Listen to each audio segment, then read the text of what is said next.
I'm Karen Merks, and in this course I'm going to introduce you to drawing or painting portraits in a specific context. In short, portraits in a story or as a story. I have a Master of Arts in Cultural Studies with a specialization in art history, and I'm an artist and designer. My work can be seen and bought on my website karenmerks.co.uk, redbubble.com or sachiart.com. I learned the skills I'm going to talk about on the Rietveld Academy in Amsterdam with Henk Huig. Besides that, I studied cultural studies, art history, cultural philosophy and literature at the Open University in the Netherlands. I'm really excited to bring you this course and learn you about the joy of creating, as well as giving you a basic understanding of portraiture in art history, and specifically the portraits of people of African origin, a topic that is not often taught. Why portraits? Well, I have a fascination for people and the expression on their face. A portrait to me tells a story, and while drawing or painting, it feels as if I have a dialogue with the person I portray.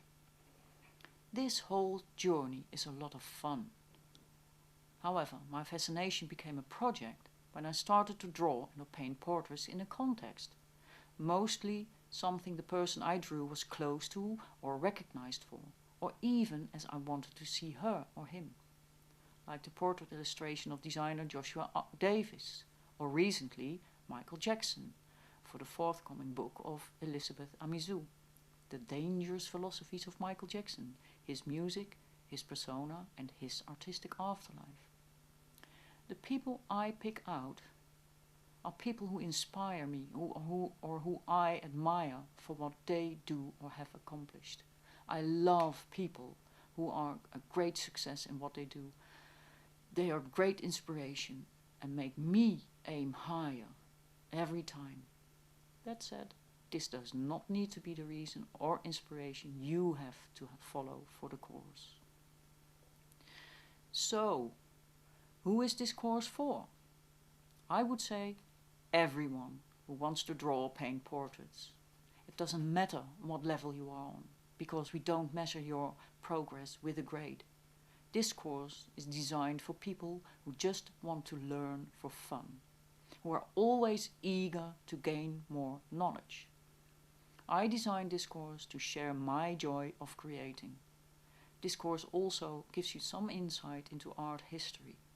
I strongly believe that knowing about history makes you conscious about the creator you are yourself and the heritage you build on. For the art history, I chose to take a look at the people of African origin in painting, as well as artists from the diaspora, because this seems to be a very underrated aspect when it comes to learning about art history. When it comes to creating ourselves, we are not tabula rasa, which means we are not yet affected by experience or impressions. We are affected on a daily basis. So these impressions are something we probably take with us, and that's good. There's nothing wrong with that. And I do believe, though, that we are all creators and able to do whatever we want to do, even if people say you can't. I believe you can. And that said, it doesn't matter if the portrait looks like the person you took as a model. For example, when Picasso painted the portrait of art collector Gertrude Stein, she said that she didn't recognize herself, and Picasso answered that she would in time.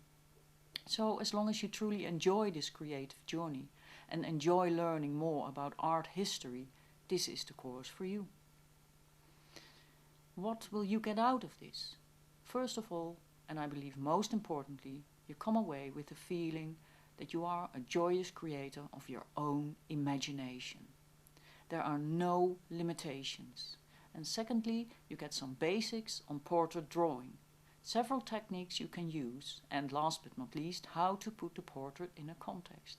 And thirdly, you get some knowledge of art history. This course has 7 parts. We start with the basic techniques of drawing a portrait and the material you can use, and I explain that I explain, and also where you can buy it. And it doesn't have to be expensive. 2 is finding inspiration for your drawing or painting. 3, drawing a portrait from a photo. And 4, drawing or painting yourself. Self-portrait in different ways. And 5, portraiture in art history. And 6, we're going to look at portraits, appreciating, visiting museums or find them on the internet. And 7 are the assignments for fun. 1, write what you saw and how you would like to interpret that. And 2, show your creations on the internet. So first you have to create, and then show them on the internet and share them with everyone who does the course and with me, with the hashtag #PortraitsOnlineArt.